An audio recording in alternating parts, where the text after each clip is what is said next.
это топ. Это просто топ. Если собирать что бы то ни было подобное на сегодняшних компонентах, ребята, я не знаю, кто вообще в современных реалиях наших может себе позволить что-то подобное. Я не знаю, это будет все деньги мира просто, чтобы выйти, наверное, на такой уровень. Это, ребят, ну это правда, это очень круто. Это очень круто. Ой, как он разгоняется в горку, нифига, какие просто небольшие усилия ты прикладываешь, и все, и он погнал. Охренеть можно. О-хо-хо! Блин, затяжку втулок не проверил. Так не хочется в больнице лежать. О, догоним птеродактиля или нет?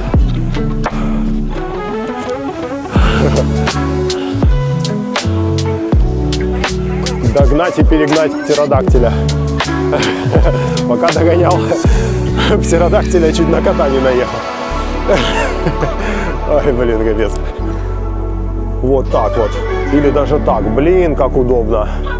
И все. И почесал. Вообще бомба. Ребята, это оно. Вот они где велосипеды, оказывается. Все это время жили, да? А нам впаривают МТБ какие-то там, ну и что там в магазине стоит. Всякая фигня. Приключение винтажное, какое же оно крутое. Боже, как он летит. Это что-то нереальное. Просто что-то нереальное. Вау. Легенько, как пушинка. Господи, как же круто он идет. Не, назад в стаю. Однозначно. Электровелик — это хорошо, но такая тачка, она просто взорвет мозг. Господи, как мало же людей, кто, наверное, пробовал когда-то, что такое шоссейный велик. У меня эмоции просто через край. Чувства просто, их не описать словами.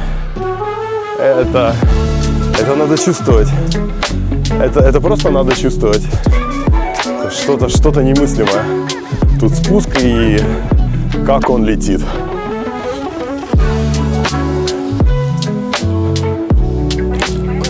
Я впервые в седле этого велика, но я доверяю ему. Я спокойно отпускаю руль. Я знаю, я чувствую, что с ним не может произойти совершенно ничего дурного. Он меня не подведет. Не только потому, что я сам собирал этот велик, нет. Просто потому, что я чувствую, как он идет. Я чувствую, насколько он сбитый. И я понимаю, что он может. Господи, как же он катит. Он монолитно стоит на месте, руль относительно рамы просто никуда не поворачивается. Он просто едет.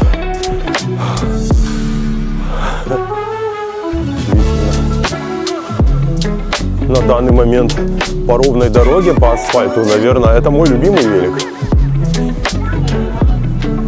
Такую радость от педалирования я просто не знал, что так бывает. Это какой-то старый, забытый, недостойно забытый прекрасный мир.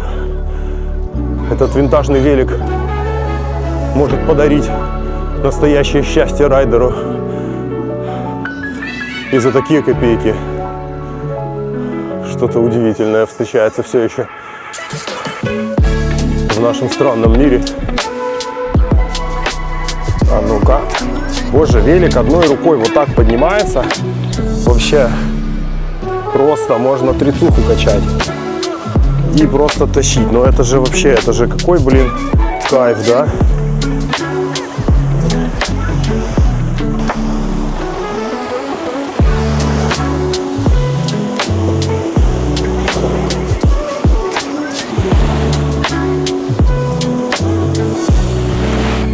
Миллениалы, привет!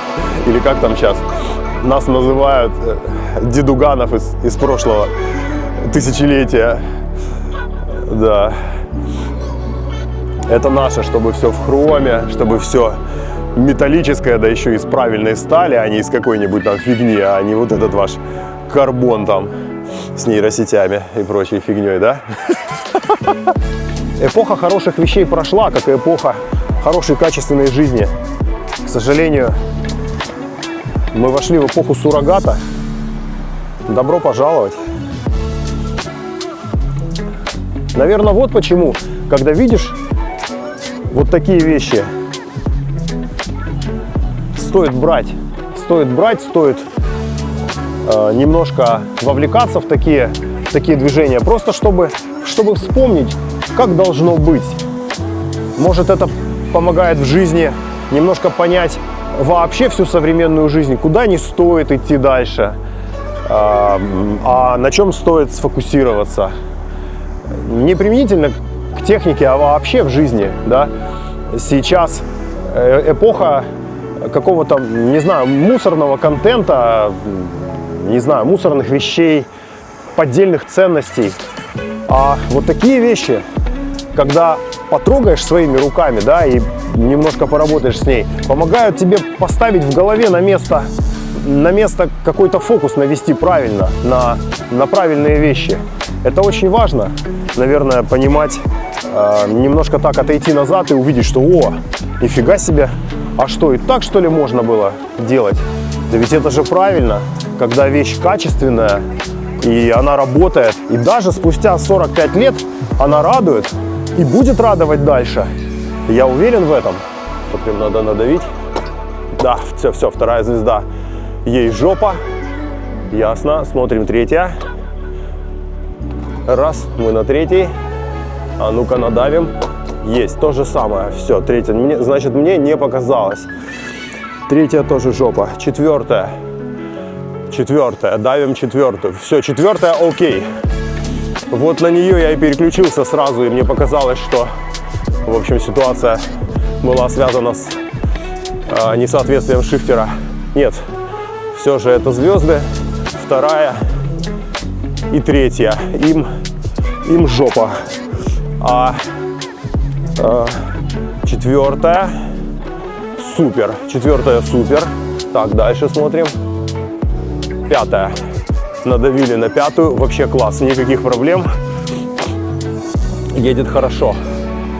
Сегодня день просто супер. Сегодня удалось наконец-то выехать, покататься на этом велике. Сколько же прошло времени, сколько работы, сколько дней поиска необходимых материалов, краски, спиц. На период ремонта этого велика пришелся еще переезд в моей жизни. Чуть не потерял половину этих деталей, запчастей. Большое счастье, что все это, в принципе, сохранилось. И сегодня, наконец-то, объединилось в один такой слиток золота и порадовал меня. Теперь буду кататься на нем, конечно, часто. 100% это жемчужина моей коллекции сейчас. Купить себе сегодня что-то подобное на современных компонентах, ну или вообще современное что-то на карбоне там или что-то подобного класса, наверное, не представляется возможным. При нашем сегодняшнем уровне доходов, да, вообще думаем, мы в основном сейчас, многие люди, да, на планете, о том, как выжить в этих условиях, а не о том, как купить велик или еще что-то. Да, но именно в этих условиях такие вот вещи и такие покупки, наверное, это лучшее, что можно себе позволить, и куда круче кататься вот на таком бомбовом аппарате, топовом для своего времени, тем более сейчас это уже винтаж. Этот аппарат, ну ему, наверное, 43-45 где-то годиков примерно. Техника удивительная, техника уникальная. И вот реально советую. Увидите, берите, не пожалеете. Они все еще стоят своих денег.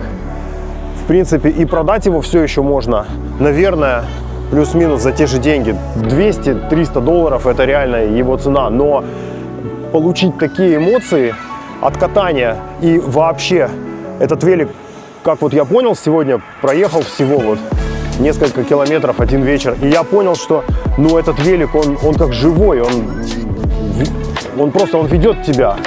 На нем хочется крутить, хочется ехать в гору.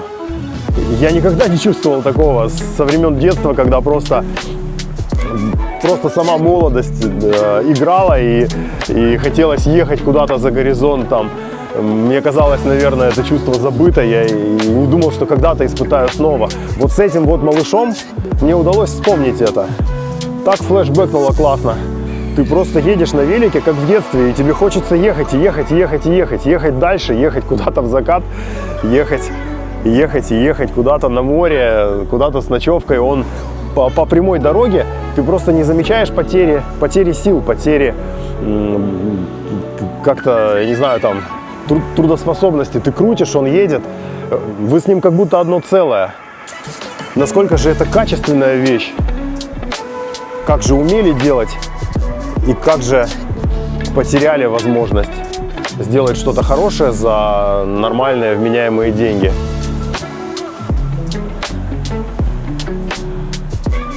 Обратиться к прошлому, купить хорошую винтажную вещь. Для тех, кто соображает в этом, для тех, кто понимает, наверное, это не пустой звук. Ведь многие из нас до сих пор, те, кто сами крутят гайки, те, кто сами собирают технику, да даже те, кто просто обслуживают машины, наверняка же ведь тоже знают, что значит, не знаю, поменять там пару тормозных суппортов в сборе полностью с колодками и дисками, там, скажем, где-нибудь там на задней оси какой-нибудь современной тачки, да. Ну вы возьмите что-то серьезное, каких-нибудь средних годов, там, я не знаю, там, какой-нибудь BMW или Mercedes и какой-нибудь там новомодный, даже Chevrolet, не буду говорить про китайцев, у меня их не было. Ну, это небо и земля, две большие разницы. Когда делали инженеры, когда делали для людей, а не маркетологи, да, для того, чтобы просто впихнуть и впарить эту продукцию, это прямо видно. Это видно, это не скроешь, это приятно. Такой штукой приятно владеть, на ней приятно ездить, на ней приятно крутить гайки. И она отвечает тебе взаимностью, вы понимаете друг друга, вы как будто одно целое. Ты не боишься на такой штуке съехать с крутой горы, вот как я сегодня. Я ехал и понимал, что он меня не подведет. Я просто чувствую это. Даже не потому, что я сам его собрал, а просто потому, что я чувствую, что это за техника. Разгоняться сразу я бы не стал, потому что этот спуск сломал хребет ни одному местному райдеру.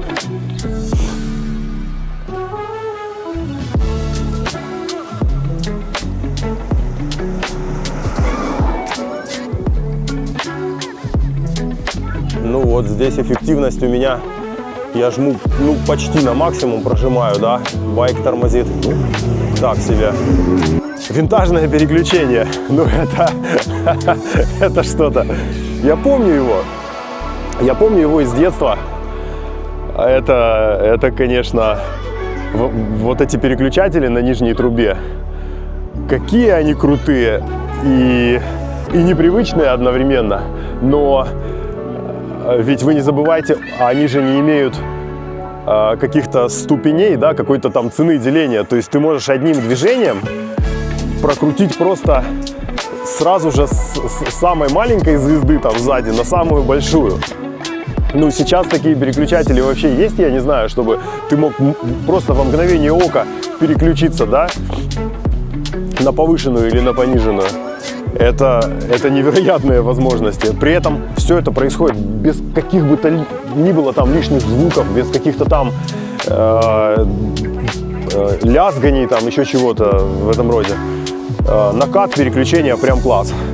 Ребят, ну тормоза у этого велика, это что-то вообще особенное. Причем даже не в том, как они тормозят. Тормозят они обычно, ничего такого я не заметил. Но то, как они регулировались, меня просто порадовало. Я как будто столкнулся, знаете, вот со старыми, когда работаешь руками с какими-то забытыми, какими-то хорошо сделанными немецкими вещами, да, и ты чувствуешь, что сделаны они людьми и для людей, продуманы максимально. Вот и тормоза здесь такие же, они были вот их регулировка, она, во-первых, разнесена полностью. Здесь стоят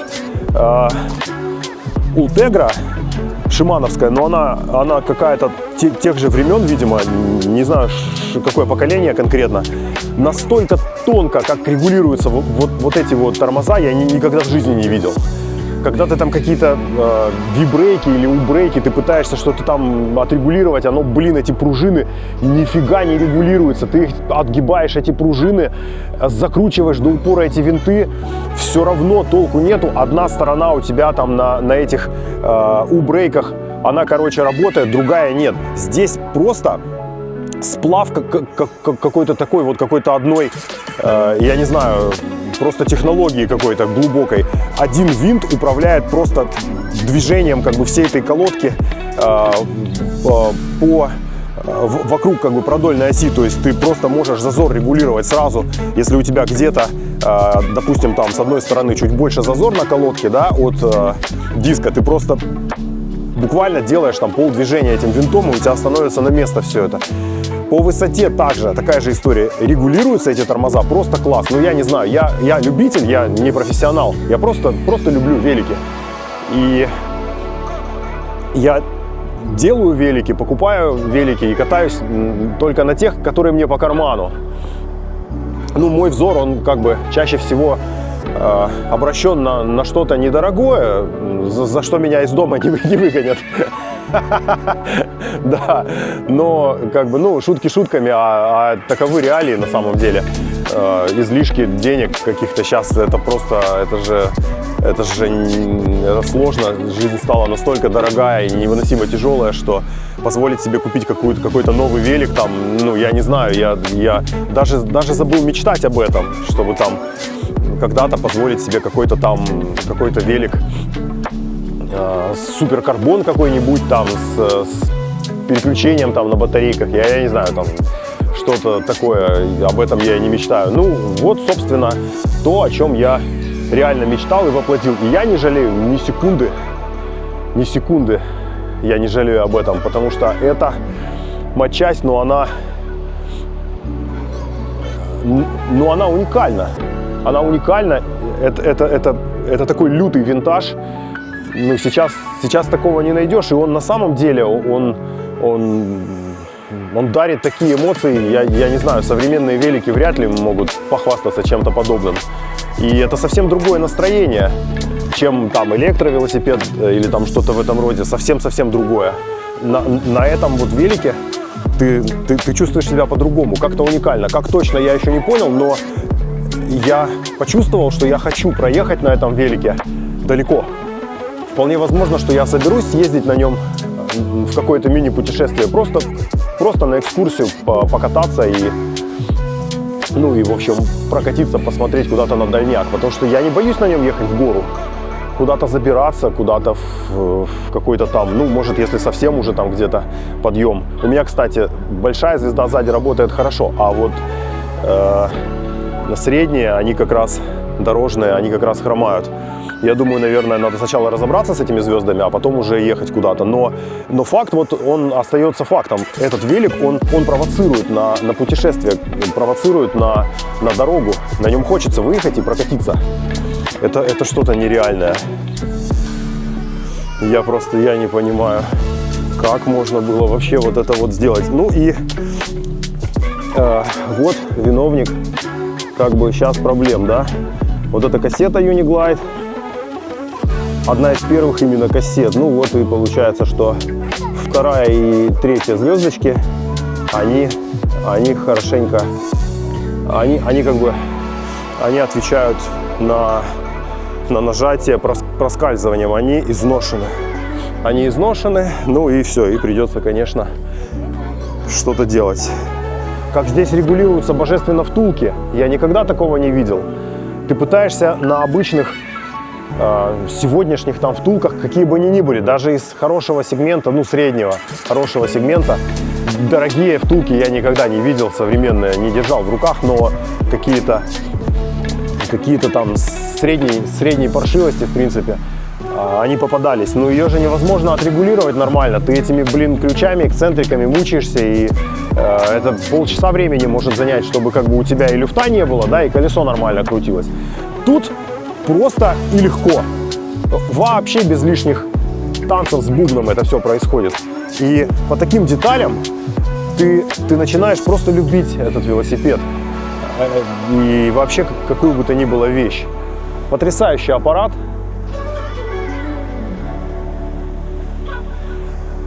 Что ж, спасибо за просмотр.